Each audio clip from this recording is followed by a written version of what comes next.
I'm Marty Stouffer.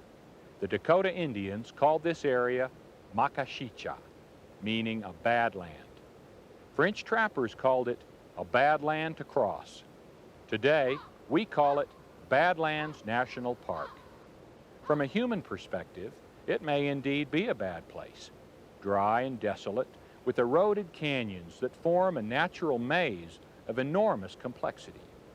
But for the animals that live here, there's nothing bad about it at all. For them, the Badlands are home.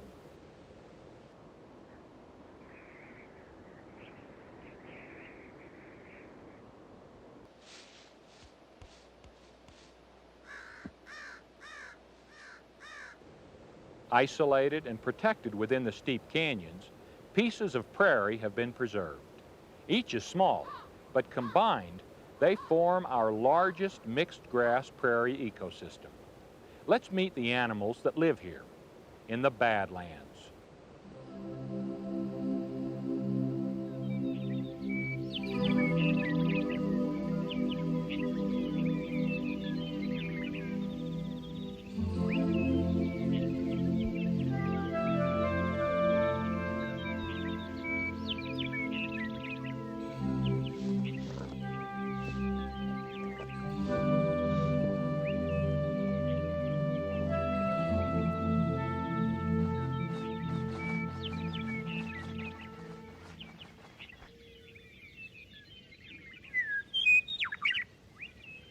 Dawn on the prairie is a particularly active time for wildlife.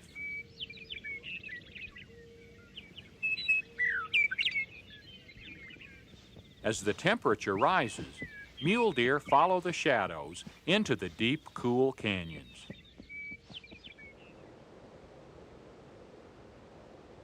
Turkey vultures spread their wings to absorb warmth from the early morning sun. They wait patiently for the thermals that will allow them to survey their domain.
South Dakota is home to some of our lushest, most fertile prairie soils.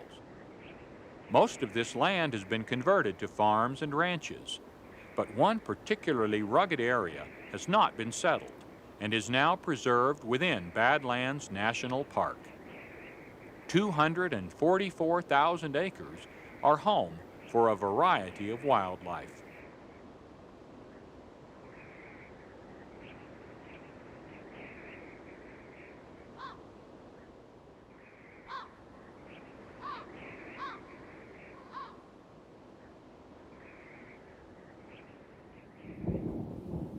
It's an enchanted land, scoured and sculpted by water, a fraction of an inch at a time.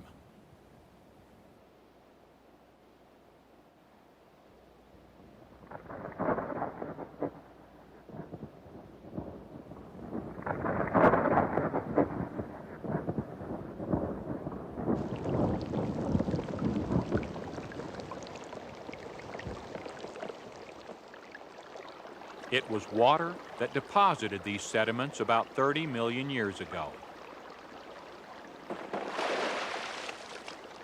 And it is water today which slowly but inevitably carries this sediment back to the sea.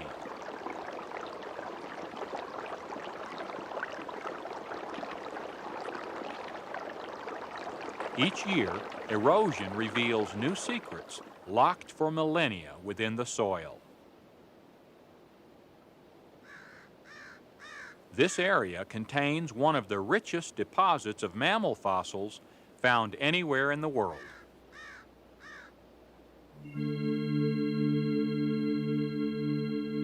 30-million-year-old specimens, like this hyracoddon, were followed later by mammoths, camels, and a host of other grazing animals.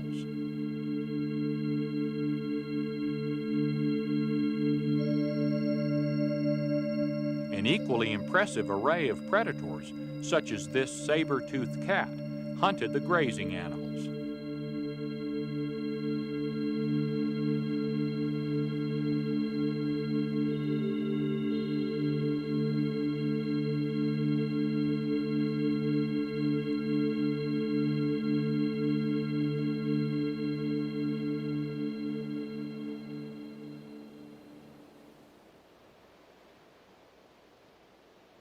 All of these species became extinct or evolved into new forms, but their fossil bones played an important role in establishing the park and protecting the animals which live here today.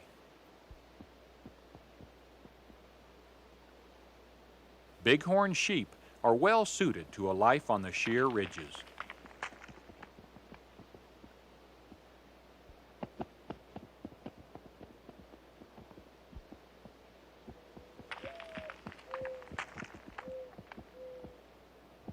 In fact, most of the time they remain near steep slopes, where safety is only a few bounds away.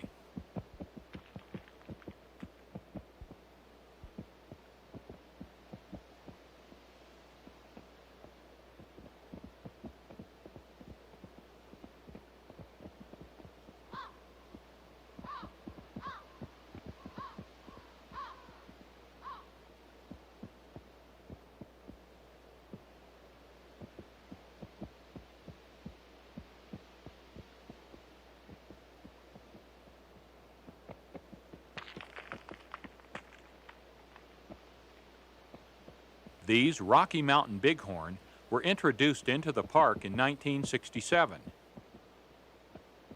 The native Audubon bighorn, a slightly different subspecies, were exterminated by early settlers at the turn of the century.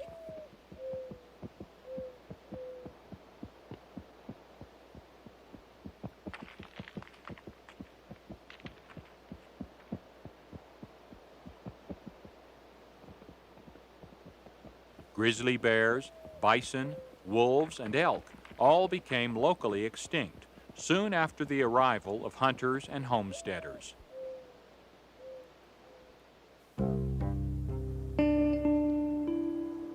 But life was not easy for the settlers either. Cold winters, hot summers, and lack of moisture drove many away. As they left, wildlife began to recover. Many of the species originally present have since recolonized the area or have been reintroduced.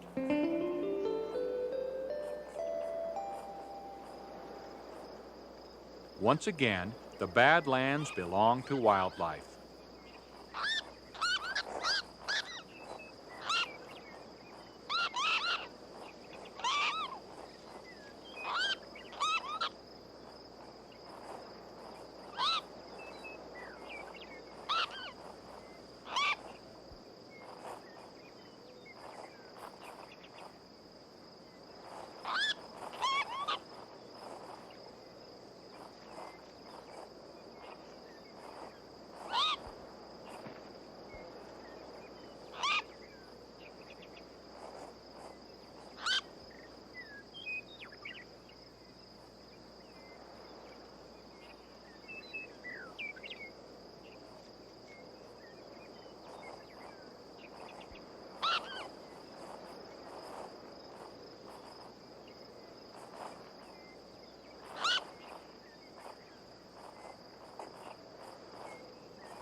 When our ancestors moved west, prairie dog towns blanketed much of our grassland. One town was said to be 100 miles wide and 250 miles long, containing perhaps 400 million of the plump rodents. When cattle arrived, prairie dogs were viewed as competitors. They were shot, poisoned, and trapped from most of their former range. Towns in this park and in other areas have since recuperated.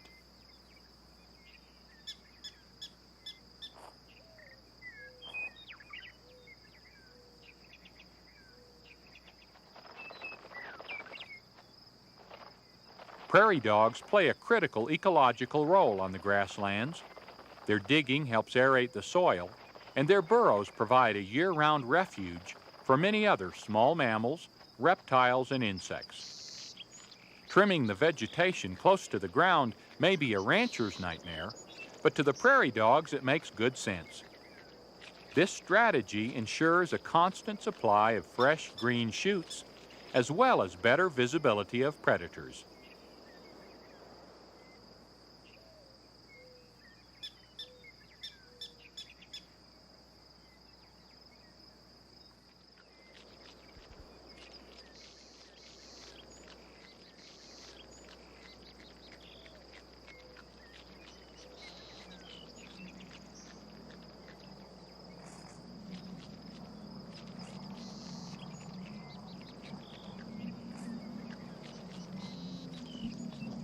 Bison also enjoy the fresh shoots on the prairie dog towns.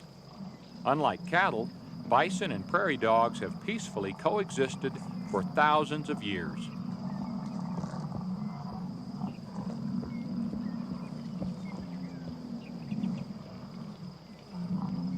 In the 1800s, hunters reduced the great herds of bison from an estimated 65 million to a mere 1,000. Bison disappeared completely from the Badlands. They were shot primarily for their meat and hides, but their extermination was also part of a larger strategy to eliminate the Indians' food supply and force them onto reservations.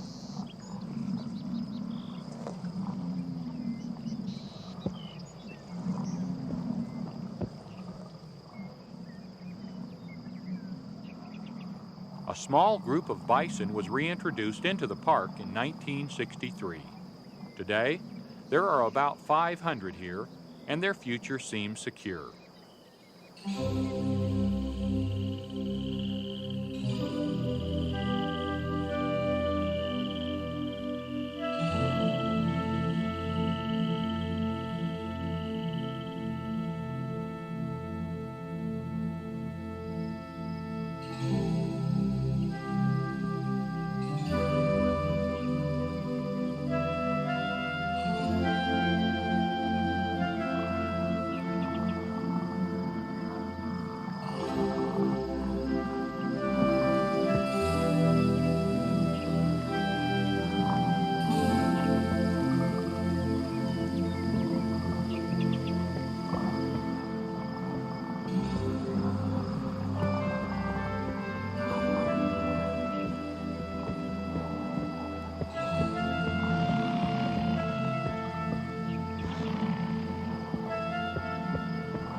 By midsummer, the tempo in the bison herd is increasing rapidly.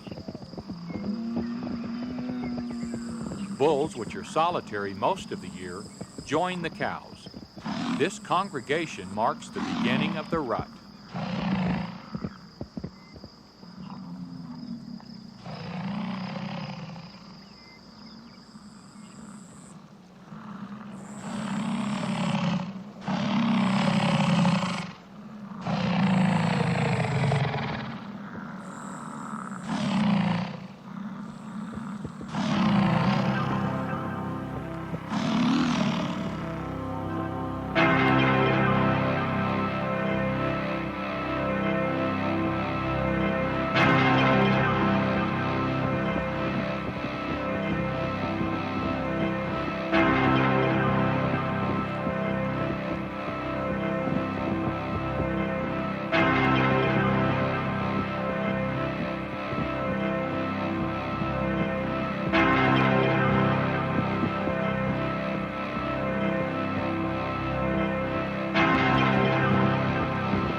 Bulls fight for the right to tend a female in estrus.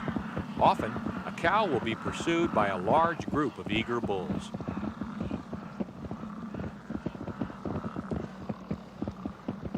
They may chase her for miles in 100-degree temperatures.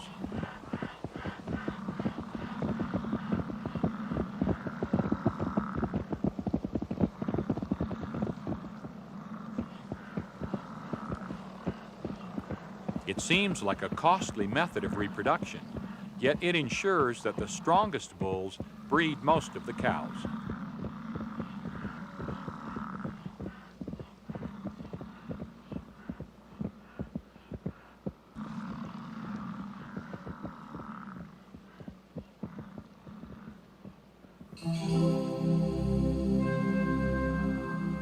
By August, the land becomes parched and dry.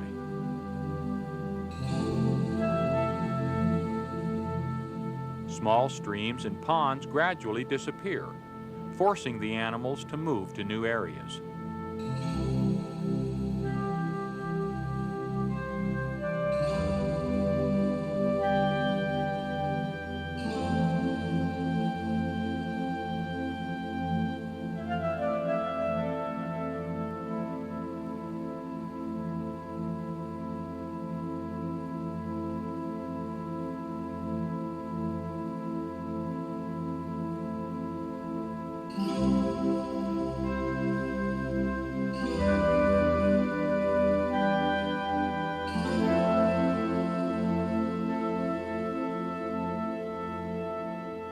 Most animals are well adapted to the scorching temperatures and lack of water. This bighorn ram was probably weakened by disease. Nature selects only the healthiest to survive and reproduce.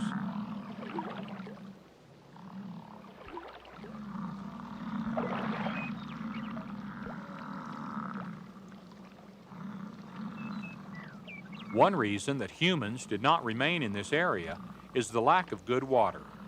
Most of the surface water is muddy and unfit for either drinking or agriculture. One frustrated settler termed it too thick to drink and too thin to plow.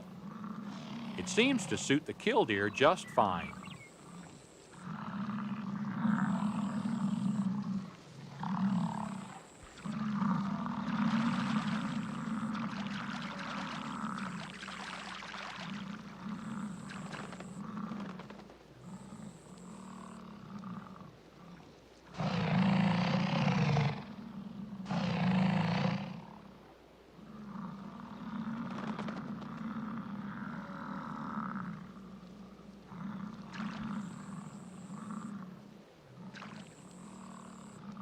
Temperatures can exceed 100 degrees for several months, so the few remaining water holes get plenty of visitors.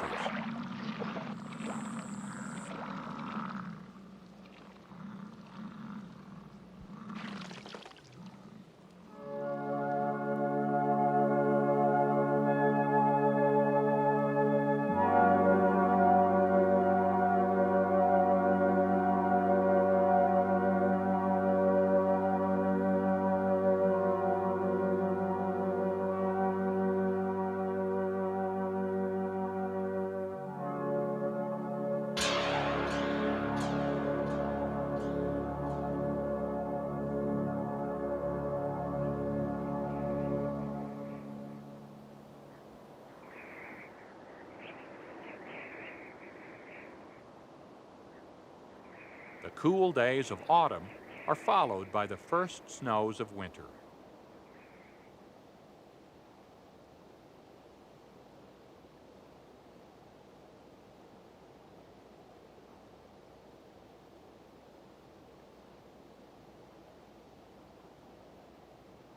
By late November, bighorn sheep gather for their rut.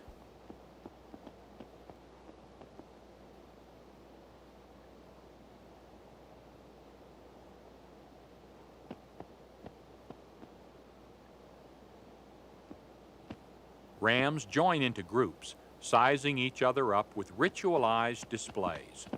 This behavior establishes a dominance hierarchy for breeding privileges.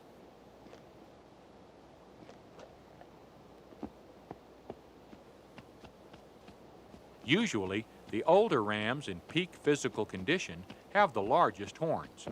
They can often establish their dominance without having to fight to prove it.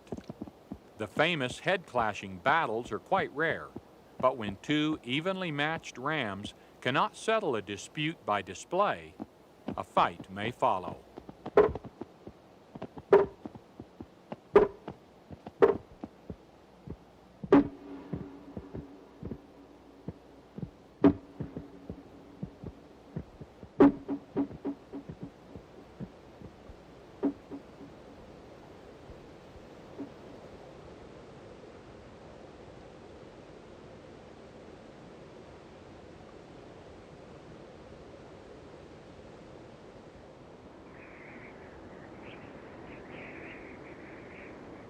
Winter in the Badlands is a quiet time. Most animals either migrate or hibernate to avoid the harsh winds and sub-zero temperatures.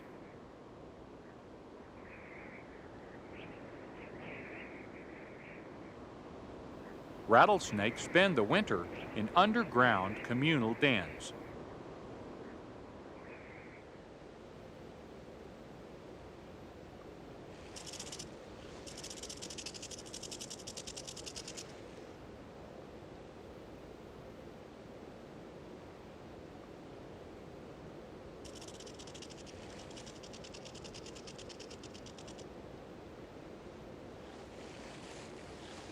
Many small mammals, reptiles, and insects take advantage of the abandoned prairie dog burrows, which are deep enough beneath the surface to prevent freezing.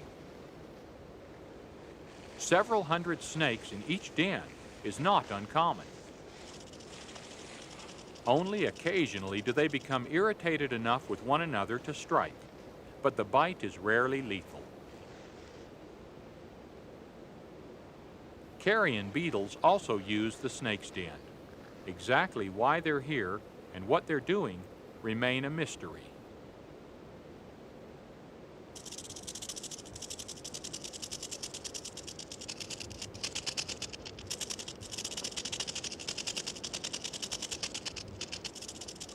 Luckily for this thirsty beetle, the snakes do not appear to be hungry.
There are many lessons hidden within these chiseled canyons. Lessons from the past and lessons for the future.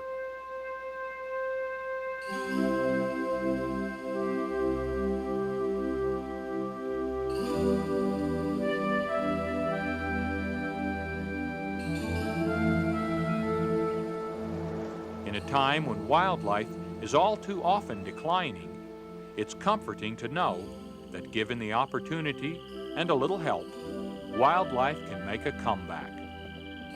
If we can ever learn how to avoid harming these wild creatures in the first place, we will have learned the most important lesson of all.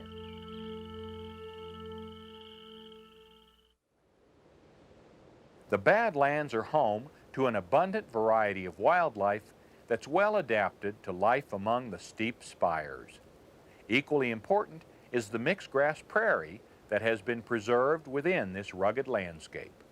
We can all be thankful that there are a few remote places where nature has persisted. Places just like the Badlands. I'm Marty Stouffer. Until next time, enjoy our wild America.